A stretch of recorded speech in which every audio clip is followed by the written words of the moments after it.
Kami percaya Tuhan. Ku rasakan kuasa yang tak terbatas. Ku yakin Kau nyata di sini.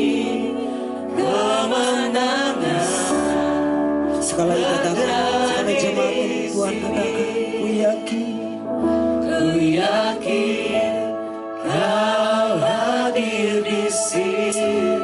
Kami yakin Tuhan, Ku Kau hadir di tengah-tengah kami. rasakan kuasa Menyentuh yang setiap hati, tak menyentuh terbatas. setiap hidup Ku kami. yakin Kau nyata di sini. Kemenangan Yesus, terjadi di mari yakin. Shalom jemaat Tuhan yang diberkati Tuhan.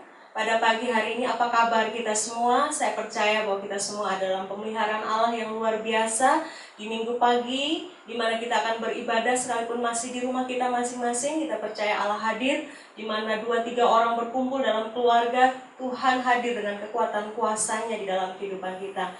Kita tadi sudah memuji Tuhan, kita percaya hati kita sudah dibajak, sehingga kebenaran firman Tuhan yang akan ditaburkan pada pagi hari ini akan tinggal di dalam hati kita masing-masing, dan kita semua rindu firman Tuhan itu memerdekakan kehidupan kita. Sebelum kita mendengarkan firman Tuhan, mari kita berdoa bersama-sama. Tuhan Yesus, terima kasih buat hari ini. Engkau jadikan hari yang luar biasa untuk kami semua. Kami semua merasakan kebaikan Tuhan, pemeliharaan Allah yang sempurna terjadi atas kehidupan kami masing-masing.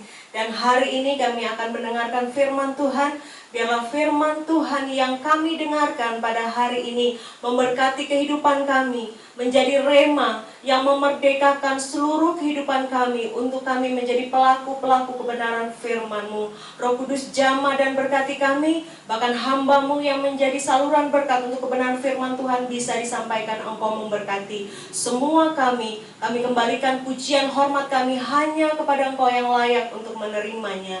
Di dalam nama Tuhan Yesus kami siap sambut kebenaran firman Tuhan pada hari ini.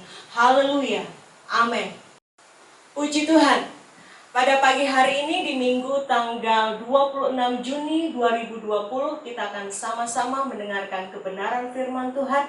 Dari kebenaran firman Tuhan yang saya percaya bahwa itu akan menjadi kebenaran yang membuat kita kembali mengerti apa yang akan dikerjakan Tuhan bagi kehidupan kita masing-masing pada masa-masa yang seperti ini.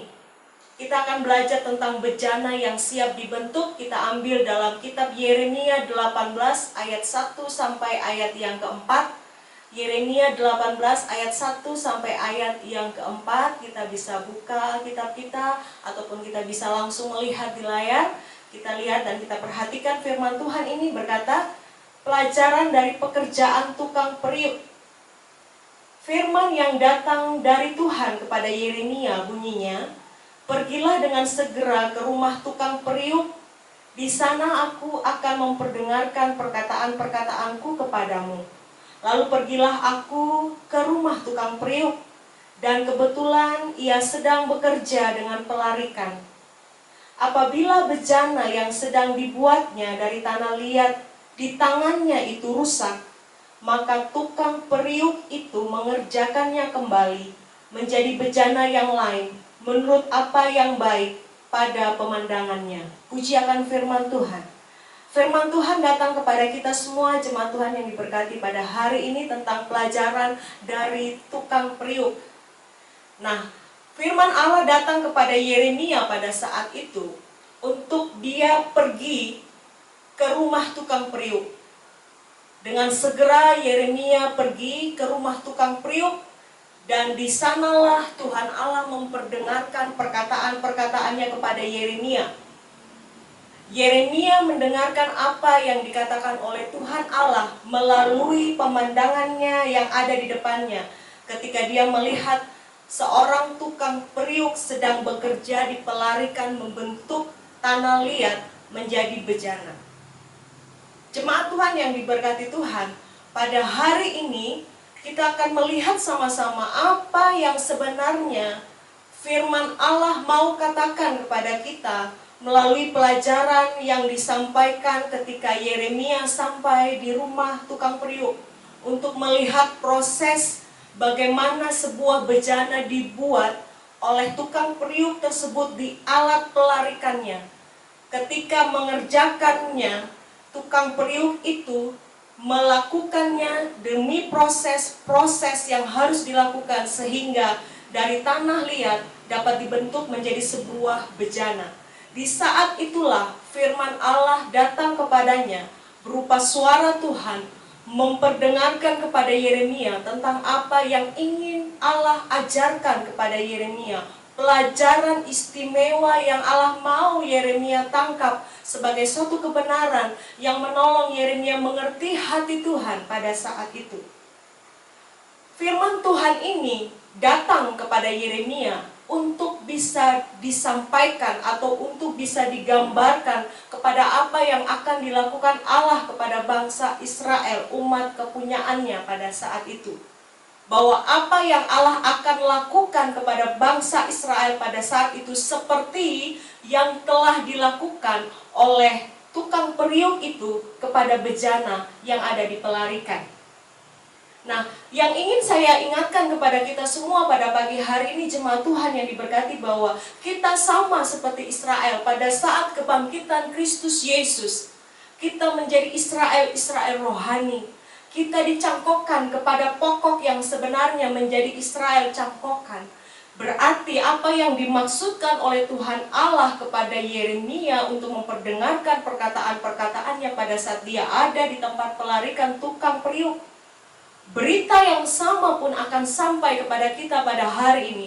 Maksud yang sama pun akan diberitakan, akan diperdengarkan perkataan-perkataan Allah. Itu pun sampai kepada kita pada hari-hari ini.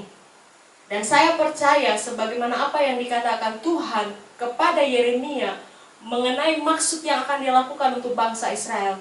Maksud yang sama Tuhan bisa kerjakan. Maksud yang sama Tuhan Allah bisa lakukan kepada kita sebagai anak-anak Tuhan, sebagai orang-orang Israel rohani yang bukan karena perbuatan tetapi karena iman di dalam Tuhan. Oleh karena kebangkitan Kristus Yesus yang telah dikerjakannya bagi kita. Puji akan nama Tuhan. Dikatakan firman Tuhan, kita perhatikan bersama-sama di dalam Yeremia 18 ayat yang keempat. Yeremia 18 ayat keempat dikatakan seperti ini. Apabila bejana yang sedang dibuatnya dari tanah liat di tangannya itu rusak, maka tukang periuk itu mengerjakannya kembali menjadi bejana lain menurut apa yang baik pada pemandangannya. Dikatakan seperti ini, waktu Yeremia sampai di tukang periuk itu, yang pada saat tukang periuk itu sedang bekerja di pelarikannya, suara Tuhan datang kepadanya, memberikan pengertian kepada Yeremia bahwa apabila bejana yang sedang dibuat dari tanah liat di tangan tukang periuk itu rusak, maka tukang periuk itu akan mengerjakan kembali tanah liat yang sudah ada di pelarikan itu menjadi bejana lain menurut apa yang baik, menurut pemandangan mata daripada tukang periuk itu sendiri. Apa maksudnya di dalam kehidupan kita? Bahwa kehidupan kita yang hari-hari ini telah menjadi rusak oleh karena dosa dan pelanggaran, oleh karena hal-hal yang kita buat yang tidak sesuai dengan kebenaran firman Tuhan, yang membuat kita bergeser dari kualitas pertama, kualitas tertinggi yang Allah mau pada saat Dia menciptakan kita, yaitu di dalam Kejadian 1 ayat 26 bagian A mengatakan seperti ini. Kejadian 1 ayat 26 bagian A mengatakan, berfirmanlah Allah, baiklah kita menjadikan manusia menurut gambar dan rupa kita. Ini adalah panggilan tertinggi, atau ini adalah kualitas pertama dan terbaik, bahkan tertinggi yang Allah mau di dalam kehidupan kita sebagai anak manusia yang diciptakannya dengan tangannya sendiri. Nah, pada saat bejana yang sedang dibuat di atas pelarikan tukang periuk itu, yang sedang dikerjakannya, dikatakan rusak, Hal yang pertama yang kita bisa mengerti bahwa ketika bejana itu yang telah dibuatnya dengan tangannya sendiri tidak sesuai dengan kualitas pertama yang Allah mau, yaitu segambar dan serupa dengan Allah, di saat itu tukang periuk itu berhak untuk mengerjakan kembali bejana itu, kembali menjadi bejana yang lain, yang baik menurut pemandangan mata tukang periuk itu. Pada saat Allah melihat bahwa kehidupan saya dan saudara sebagai anak-anak Tuhan tidak lagi sesuai dengan kualitas pertama yang Allah mau dari kita, Allah akan mengerjakan kembali kita menjadi bejana lain yang baik menurut pemandangan Tuhan, menurut pertimbangan Tuhan, menurut penilaian Tuhan. Berikut, jika bejana yang dibentuknya rusak atau bejana yang sedang dibentuknya didapati tidak sesuai dengan kualitas pertama, rusak, kotor, tidak murni, tidak bening lagi karena dosa dan pelanggaran yang datang masuk menjalar kepada semua orang termasuk kita. Sebelum mengenal Tuhan, bahkan hari-hari sesudah kita mengenal Tuhan, ada banyak hal-hal yang mengotori hati kita, membuat hati kita tidak murni lagi, membuat hati kita rusak dari dalam. Karena saya percaya semua yang keluar, tutur kata, pikiran, perbuatan, tindakan kita berasal dari dalam hati kita. Jika didapati keadaan itu sudah rusak menurut pemandangan mata Tuhan, maka Tuhan berhak mengerjakan kembali, membentuk ulang bejana hati kita menjadi bejana hati kita yang baik menurut apa yang Tuhan pandang. Jemaat Tuhan yang diberkati Tuhan, persoalan ini kalau datang kepada kita sangat tidak mengenakan, sangat membuat kita tidak nyaman. Ketika mungkin kita sudah merasa hidup kita baik, kita tidak mengerti bahwa sesungguhnya di dalam hati kita ada sesuatu yang mencemari, ada sesuatu yang mengotori, ada sesuatu yang membuat hati kita rusak dari dalam, yang kita mungkin tidak sadari atau kita tidak sengaja kita pandang hidup kita baik. Orang lain mungkin juga menilai hidup kita baik, tetapi saya mau beritahu, Tuhan tahu hati kita. Pada saat Tuhan lihat hati kita sudah melenceng, sudah bergeser dari kualitas pertama dan tertinggi yang Allah mau pada saat Dia menciptakan kita pada awal mulanya dunia ini dijadikan, bumi ini dijadikan, maka di saat itulah dengan tangannya Dia mengubah kembali, Dia membentuk kembali, Dia mengerjakan kembali bejana hati kita menjadi apa yang baik menurut pertimbangan Tuhan, bukan pertimbangan kita. Apa yang baik menurut pemandangan Tuhan, bukan pemandangan kita. Kabar anugerah terbesar yang perlu kita sadari adalah Tuhan tidak buang kita. Kalau kita punya barang rusak, saudara, atau jemaat Tuhan punya sesuatu yang sepertinya barang itu sudah tidak bisa digunakan lagi, apa yang kita harus lakukan? Kita mungkin buang, atau kita kalau tidak buang, kita jual ke pasar lowat, masih dapat untung. Tapi saya mau beritahu, Allah kita berbeda. Dia pada saat tahu, Dia melihat kita bahwa ada yang rusak, ada yang kotor, ada yang mulai tidak murni, ada yang mulai tidak bening lagi di dalam hati kita yang kita sendiri tidak pahami. Tapi Dia sudah melihat gelagat itu, maka dengan tangan kasih-Nya Dia angkat kita kembali. Dia ambil kita kembali. Dia terima kita dengan penerimaan tanpa syarat, apa adanya, mengasihi kita sepenuhnya. Tetapi dengan kasih-Nya Dia membentuk ulang kita. Dengan kasih-Nya Dia mengerjakan kembali kita menjadi gambaran Allah yang sudah Dia taruh pada awal penciptaan. Dia mau kita kembali kepada kualitas seperti itu. Kabar yang luar biasa. Jadi kalau hari ini kita merasa kita sudah gagal, kita salah, kita jauh dari Tuhan, kita tidak lagi seperti apa yang Tuhan mau, jangan gelisah. Dia Allah yang setia. Dia mau ambil kita kembali. Dia mau bentuk kita kembali. Dia mau kerjakan kita kembali. Yang harus kita lakukan adalah bawa hidup kita ke pelarikannya Tuhan. Bawa hidup kita ke tempat di mana Tuhan akan bentuk kita kembali. Kerjakan kita kembali dengan kasih-Nya. Saya mau beritahu, seburuk-buruknya kita di dalam Tuhan, lebih buruk kita di luar sana. Lebih buruk kita dikerjakan oleh dunia, lebih baik kita dikerjakan oleh tangan Tuhan sendiri. Tuhan tahu master plan terbesar dalam hidup saya dan saudara. Puji akan nama Tuhan. Kita menjadi bejana yang siap dibentuk, jemaat Tuhan yang diberkati. Ada satu hal yang perlu kita sadari adalah yang perlu kita punyai dalam hidup saya dan saudara yang akan menolong kita sendiri.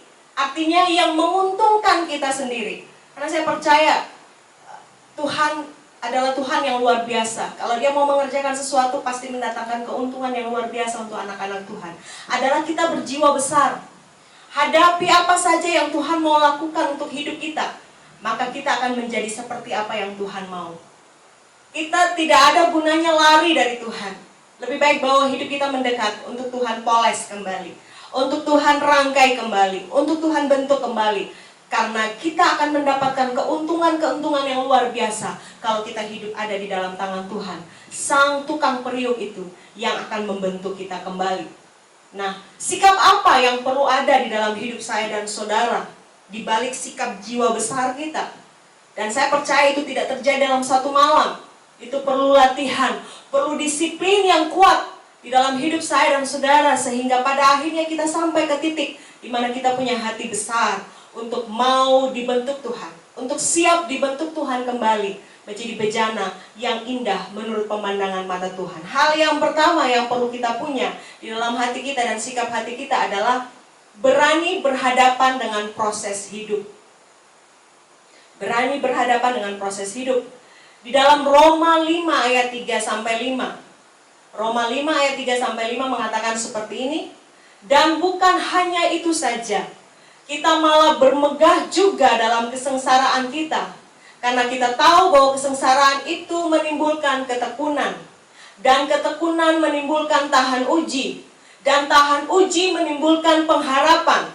Dan pengharapan tidak mengecewakan. Karena kasih Allah telah dicurahkan di dalam hati kita oleh Roh Kudus yang telah dikaruniakan kepada kita. Hal pertama yang kita wajib miliki atau setidaknya taruh di dalam hati kita adalah berani hadapi apa saja di dalam hidup. Saudara dan saya perlu tahu bahwa masalah itu tidak perlu diundang. Proses itu tidak perlu diundang. Karena dia akan datang sesuai dengan pemandangan dan pertimbangan Tuhan. Apakah itu baik untuk menolong kita, untuk mengerjakan kembali hati kita menjadi bejana yang indah menurut pemandangan mata Tuhan. Pada saat Tuhan menimbang itu, kita perlu dengan cara seperti itu kita dibentuk. Pada saat Tuhan melihat dengan kacamata Tuhan yang luar biasa kasih-Nya mengasihi kita, mau kita sampai kepada kualitas pertama dan tertinggi yang Tuhan mau untuk segambar dan serupa dengan Allah. Di saat itu, Dia akan izinkan proses terjadi. Proses hidup tidak ada yang mudah.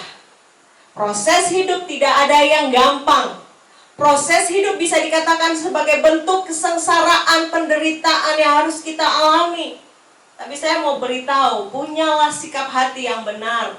Punyalah respon yang benar. Karena dengan respon yang benar, maka penderitaan apapun, kesengsaraan apapun yang datang di dalam hidup saya dan saudara, masalah kecil atau masalah besar, kita tahu itu diizinkan Tuhan untuk mengerjakan kembali kita menjadi bejana yang indah dalam pemandangan mata Tuhan. Sehingga kita tidak mudah menyalahkan lingkungan, orang lain di sekitar kita, situasi, kondisi, tapi kita kembali berkaca di dalam diri kita masing-masing. Oh, apakah saya sudah murni? Oh, apakah saya sudah jujur? Oh, apakah saya sudah bening hati saya, tulus hati saya mengerjakan apapun seperti untuk Tuhan? Pada saat mengalami masa-masa berat, kita tidak tinggalkan Tuhan, tapi kita semakin mencari Tuhan, perkenanan Tuhan, apa yang Tuhan mau di masa-masa ini. Kita tidak mengatakan kepada Tuhan, mengapa saya Tuhan? Tuhan akan balik mengatakan kepada kita, mengapa tidak? Karena justru lewat proses ini, engkau dikerjakan kembali. Justru lewat proses ini, engkau dibentuk kembali menjadi bejana yang indah di hadapan mataku. Jemaat Tuhan yang diberkati, berani hadapi apapun. Saya mengatakan ini bukan berarti mudah untuk saya. Tapi mari, andalkan kuasa Roh Kudus. Pertolongannya, kita perlu untuk menghadapi situasi-situasi sulit. Penghiburan daripada kuasa Roh Kudus akan menolong kita memaknai atau membingkai kembali setiap peristiwa-peristiwa yang kita alami menjadi bingkai yang baik menurut pandangan mata Tuhan. Sehingga pada saat kita menghadapi proses tersebut, kita menjadi lebih kuat. Kita menjadi lebih ahli. Kita menjadi lebih baik lagi dari hari ke hari dalam mengiring Tuhan. Puji akan nama Tuhan. Hal yang kedua, sikap yang perlu kita punya menjadi bejana yang siap dibentuk Tuhan adalah memberikan hidup kita untuk melakukan kehendak Allah. Memberikan hidup kita untuk melakukan kehendak Allah. Atau kita dedikasikan hidup saya dan saudara yang sudah ditebus dengan darah yang mahal, kita yang sudah dibayar lunas, memuliakan Tuhan dengan hidup kita. Di dalam Matius 3 ayat 15, Matius 3 ayat 15 dikatakan seperti ini. Lalu Yesus menjawab katanya kepadanya, biarlah hal itu terjadi, karena demikianlah sepatutnya kita menggenapkan seluruh kehendak Allah. Dan Yohanes pun menurutinya. Pada saat itu Yesus memberikan pengajaran kepada Yohanes tentang sebenarnya dia sebagai anak Allah. Dia juga memberikan teladan kepada Yohanes bahwa dia juga melakukan dan menggenapkan apa yang menjadi kehendak Bapa di dalam kehidupan dia sebagai anak Allah. Yang kita tahu dia taat sampai mati, bahkan sampai mati di kayu salib untuk menggenapkan kehendak Tuhan atas kehidupan dunia ini, kehidupan anak-anak Tuhan, kehidupan umat manusia melalui kematiannya di kayu salib. Dia menggenapkan seluruhnya dan bahkan selesai. Dan saya mau beritahu kepada kita bahwa teladan itu dia tinggalkan kepada kita. Dia ajarkan kepada kita untuk kita mendedikasikan seluruh hidup kita kepada Tuhan. Memberi seluruh hidup kita melakukan apa yang Tuhan mau. Saya percaya bahwa ketika kita memberikan hidup kita dengan rela kepada Tuhan, akan lebih mudah proses pembentukan itu terjadi. Ketika kita memberikan dengan senang hati, hidup saya dan saudara yang sudah dibayar lunas oleh Tuhan, di tangan Tuhan untuk dibentuk, maka kehidupan kita sekalipun sulit, sekalipun terjal, tetapi itu akan lebih mudah untuk dilakoni atau dijalani. Karena kita tahu, punya pengertian yang benar bahwa apapun yang Tuhan izinkan untuk membentuk kita, tujuan akhirnya adalah kebaikan. Pada saat Tuhan mengerjakan kembali kita menjadi bejana yang baik menurut pemandangan mata Tuhan, adalah suatu bentuk kasih Tuhan. Kalau Tuhan mengasihi kita, apapun yang akan Dia kerjakan jadi untuk saya dan saudara demi kebaikan kita di masa-masa yang akan datang. Milikilah hati untuk rela. Milikilah hati untuk mau dibentuk Tuhan, mengerjakan apa yang Tuhan mau. Dan kita tahu semua ketetapan Tuhan adalah dalam kebenaran firman Allah. Dan kebenaran firman Allah dalam perjanjian lama dan perjanjian baru adalah satu kesatuan yang utuh, yang bulat, yang tidak bisa dipisah-pisahkan. Kita kadang bilang itu sudah perjanjian lama. Waktu Yesus datang sudah menggenapkan, itu tidak perlu kita kerjakan lagi. Saya mau beritahu, justru Yesus datang untuk menggenapkan semuanya. Maka apa yang harus kita lakukan adalah jangan pilih-pilih firman Tuhan yang akan kita lakukan. Senangi seluruh Taurat Tuhan. Kesukaan kita dalam merenungkan semua Taurat Tuhan itu kita renungkan dari hari lepas hari. Itu akan membentuk kita menjadi bejana yang baik menurut pemandangan mata Tuhan. Sikap yang harus kita punya sebagai hal ketiga kalau kita mau menjadi bejana yang siap dibentuk oleh Tuhan adalah menyediakan diri kita sebagai seorang pembelajar. Kalau kita dengar kata belajar, kita pikir itu hanya di sekolah saja. Kita sekolah, mungkin ada yang separuh umur hidup kita pakai untuk kita menjalani pendidikan di sekolah formal. Dan kita pikir itu cukup. Saya mau beritahu bahwa sekolah kehidupannya Tuhan dimulai pada saat kita dilahirkan dan diselesaikan pada saat kita menutup mata, mengakhiri pertandingan iman kita pada saat Tuhan menjemput kita pulang. Saya mau beritahu bahwa sekolah kehidupan yang Tuhan mau untuk kita ada di dalamnya harus memiliki sikap bahwa kita adalah seorang pembelajar. Seorang pembelajar adalah seorang yang tidak pernah bosan-bosan untuk belajar. Ada fase yang mungkin sudah dia selesaikan, dia pikir kita sudah lulus. Tapi ternyata di depan kita ada tahapan berikutnya yang harus kita naik di situ dan kita belajar kembali di situ untuk kepada level-level selanjutnya di dalam hidup saya dan saudara. Milikilah sikap menjadi seorang pembelajar. Dalam Ibrani 5 ayat 8, Ibrani 5 ayat 8 dikatakan, dan sekalipun ia adalah anak, ia telah belajar menjadi taat dari apa yang dideritanya. Sekali lagi, Yesus memberikan teladan kepada kita bahwa dia adalah anak Allah. Tanpa belajar pun dia sudah bisa, tetapi dia merendahkan dirinya untuk taat kepada apa yang harus dia lakukan berdasarkan apa yang Allah Bapa mau untuk dia kerjakan, dan dia memilih untuk taat. Proses sampai kepada kita taat itu tidak mudah. Kita harus memahami apa yang diperintahkan kepada kita, mendengar pada awalnya, memahami apa yang kita dengar dengan baik, tidak asal dengar. Ada banyak kita masuk telinga kiri, keluar telinga kanan, itu bukan proses mendengar yang baik. Kita harus memahami proses mendengar adalah waktu kita memahami apa yang menjadi perintah. Dan pada saat kita membuat hati kita rendah di hadapan siapa saja yang memberikan perintah itu kepada kita, maka baru bisa kita taat. Kemudian setelah itu kita menyesuaikan diri kita sedemikian rupa dengan perintah yang sudah disampaikan untuk kita bisa kerjakan. Di proses pada saat kita berhasil memahami, berhasil menerima perintah itu dengan hati yang rendah dan berhasil untuk menyesuaikan dan kita taat, di proses itulah kita berhasil untuk bisa taat. Kadang-kala kita malam berdoa, Tuhan, biarlah Engkau bentuk hatiku menjadi pribadi yang taat. Lalu besok kita berpikir kita sudah taat. Tidak.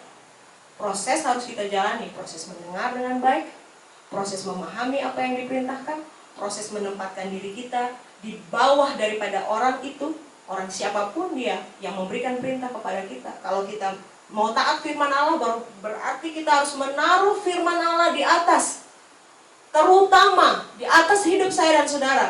Dengan begitu baru bisa kita taat. Kalau kita hanya meremehkan firman, kita menyepelekan firman, kita tidak taat firman. Proses pembelajaran itu terjadi, tidak berhenti di fase-fase tertentu, tapi akan terus berlanjut.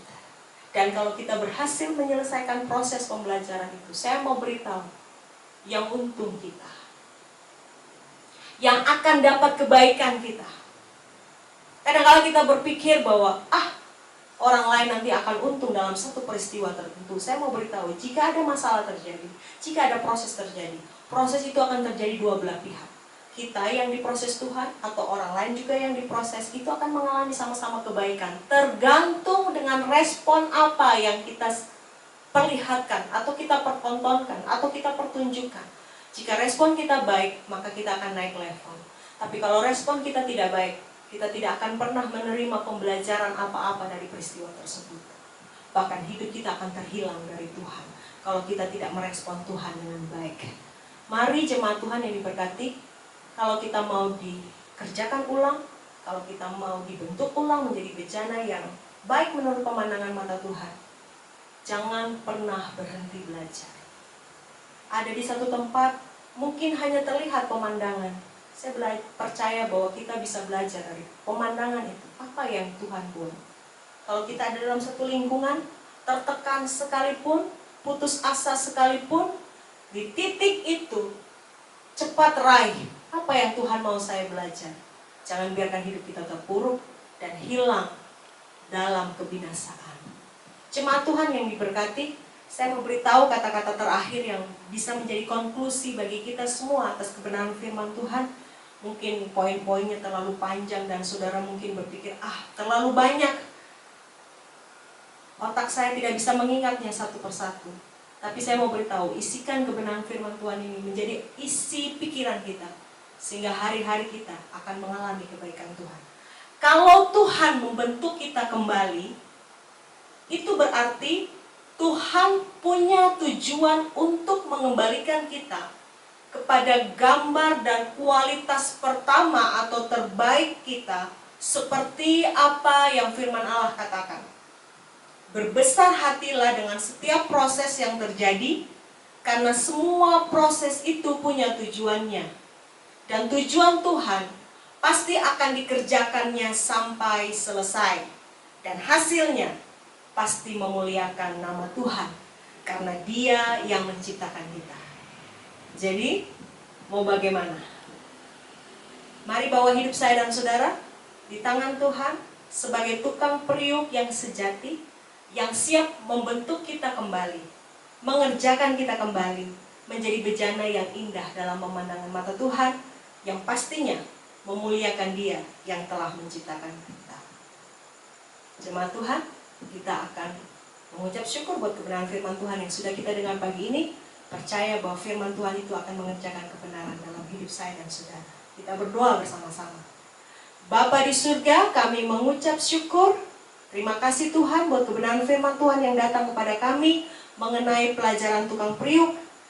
Kami percaya bahwa firman Tuhan ini akan mengerjakan kebenaran demi kebenaran di dalam kehidupan saya dan saudara sebagai anak-anak Tuhan.